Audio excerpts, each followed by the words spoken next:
ఇక్కడ పాట జరుగుతున్నప్పుడు మానసిక దర్శనం చేస్తే మీకు ఆ యొక్క స్మృతులు గుర్తుకొస్తాయి.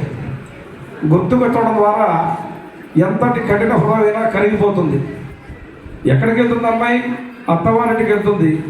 మళ్ళీ పండగో పబ్బాలకో పురుడుకో పుణ్యానికో వస్తుంది.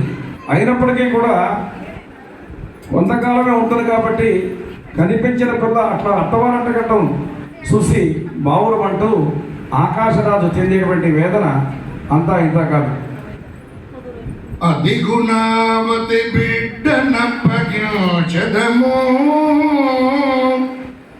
హితవుగా మన్నించి ఇప్పుడేలు కొనము. చాలా అతి గుణావతి మా బిడ్డ. ఆ బిడ్డని నీ చేతిలో పెట్టాను స్వామి. ఆ విధంగా నీకు ఎప్పుడైనా ఏదైనా పాటలు వినాలి అనిపిస్తే సంగీతం కూడా నేర్చుకుందాం మా అమ్మవారు. సౌందర్య గాత్రి ఈ సన్నుతాంగిని పొందుగా చనువించి పోషింపరగును లక్ష్మీ కళ్యాణ వైభోగమే సీతా కళ్యాణ సౌభాగ్యమే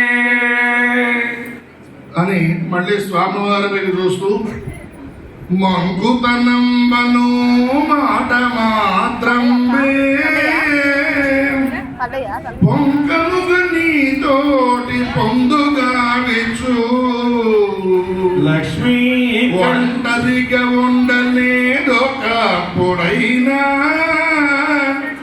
దంటపై ఎద నుండి దయను రక్షించు లక్ష్మీ కళ్యాణ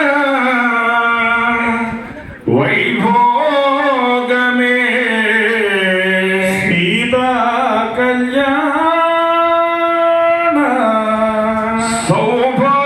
సౌభాగ్యమే. మంకుతనం అనేటటువంటిది కేవలం మాట మాత్రమేనమ్మా. అంతేగాని ఎలే పట్టు కూరుకొచ్చుడు ఎల్లాడదు. ఏదో కాసేపు ఉంటుంది ఆ పట్టు. ఎందుకంటే గారాభంగా పరిపెరిగారు కదా.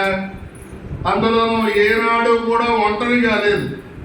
ఎప్పుడు చెలికెత్తలతోనో అందరితోనో ఉండేది.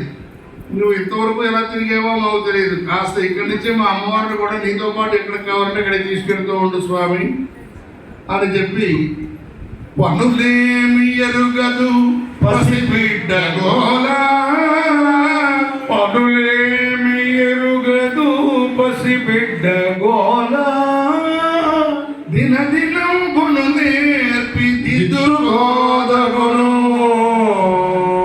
లక్ష్మీ